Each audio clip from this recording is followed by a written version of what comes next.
প্রিয় শিক্ষার্থী বন্ধুরা, আশা করি তোমরা ভালো আছো। আলহামদুলিল্লাহ, আমিও ভালো আছি। আমি গত দুটো পর্বে প্রথম চতুর্ভাগে এবং দ্বিতীয় চতুর্ভাগে পোলার স্থানাঙ্ক কিভাবে নির্ণয় করতে হয় সেটা চিত্র সহকারে প্র্যাকটিক্যালে বুঝিয়ে দিয়েছি। আজকের এ পর্বে আমি তোমাদের তৃতীয় চতুর্ভাগে কিভাবে পোলার স্থানাঙ্ক নির্ণয় করতে হয় সেটা প্র্যাকটিক্যালে চিত্রের মাধ্যমে তোমাদের শিখিয়ে দেব। তোমরা মনোযোগ সহকারে ক্লাসটি দেখার চেষ্টা করবে। যে কোনো বিন্দুর পোলার স্থানাঙ্ক তোমরা সহজে নির্ণয় করতে পারবে ইনশাল্লাহ। -2, বিন্দুটির পোলার স্থানাঙ্ক নির্ণয় করো। সমাধান: এখানে কার্তেশীয় স্থানাঙ্ক x, y সমান -2, -2। অতএব x = -2, y = -2। অতএব r সমান √x² + y² x এর মান -2 হোল স্কয়ার প্লাস y এর মান -2 হোল স্কয়ার √8 8 এর রুট করলে 2√2 পাওয়া গেল। আবার θ = -π plus tan inverse modulus y/x। যেহেতু -2, -2 বিন্দুটি তৃতীয় চতুর্ভাগে অবস্থিত, -π প্লাস tan ইনভার্স y এর মান -2, x এর মান -2 মডুলাসের ভিতরে বসিয়ে দিলাম। -π প্লাস tan ইনভার্স 1 পাওয়া গেল। -π প্লাস π/4। যেহেতু tan ইনভার্স 1 সমান π/4 -3π/4 ক্যালকুলেশন করে পাওয়া গেল। অতএব বিন্দুটির পোলার স্থানাঙ্ক r, θ সমান 2√2, -3π/4, যা ফার্স্ট ব্র্যাকেট দিয়ে ঘিরে দেওয়া হলো। এবার আমরা চিত্রটি ভালো করে বুঝে নিই। চিত্রে ও হলো মূল বিন্দু। -2, -2 বিন্দুটি তৃতীয় চতুর্ভাগে অবস্থিত।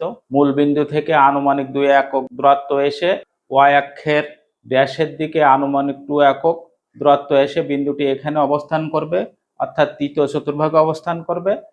তাহলে এই বিন্দুর কার্তেশীয় স্থানাঙ্ক -2, এবং পোলার স্থানাঙ্ক 2√2, -3π/4।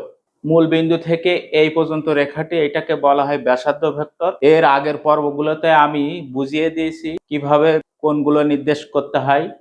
যদি ধনাত্মক কোণ হয় তাহলে কোণের মান ঘড়ির কাঁটার বিপরীত দিকে তীর চিহ্ন দ্বারা নির্দেশ করতে হবে, এবং যদি ঋণাত্মক কোণ হয় তাহলে x অক্ষ থেকে ঘড়ির কাঁটার দিকে তীর নির্দেশ করতে হবে। সুতরাং x অক্ষ থেকে এই রেখা পর্যন্ত কোণের মান -3π/4 সমান -135 ডিগ্রি পাওয়া গেল। আশা করি তোমরা সুন্দরভাবে চিত্রটি বুঝতে পেরেছো। তৃতীয় চতুর্ভাগে পোলার স্থানাঙ্ক দুটি নিয়মে বাহির করতে হবে। অথবা θ = π plus tan inverse modulus y/x = π plus tan inverse মডুলাসের ভিতরে y এর মান -2, x এর মান -2 বসিয়ে দিলাম। π প্লাস tan ইনভার্স 1 পাওয়া গেল। π প্লাস π/4 পাওয়া গেল। যেহেতু tan ইনভার্স 1 সমান π/4 টোটাল ক্যালকুলেশন করে 5π/4 পাওয়া গেল। অতএব বিন্দুটির পোলার স্থানাঙ্ক r, θ সমান 2√2, 5π/4। বিন্দুগুলোকে ফার্স্ট ব্র্যাকেট দ্বারা ঘিরে দেওয়া হলো।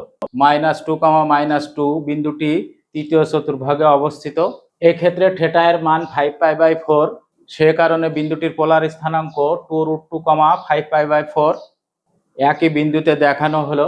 x অক্ষ থেকে ধনাত্মক দিকে এই রেখা পর্যন্ত তীর নির্দেশ করা হলো। যেহেতু ঘড়ির কাঁটার বিপরীত দিকে ধনাত্মক কোণ দেখাতে হয়, ঠিক সেভাবেই আমি দেখিয়ে দিয়েছি প্র্যাকটিক্যালে। 5π/4 সমান এখান থেকে এই পর্যন্ত, অর্থাৎ 225 ডিগ্রি চিত্রে দেখানো হলো। আশা করি তৃতীয় চতুর্ভাগে দুটি পদ্ধতিতে পোলার স্থানাঙ্ক নির্ণয় তোমরা সুন্দরভাবে বুঝতে পারিছো চিত্রের মাধ্যমে প্র্যাকটিক্যাল রূপে।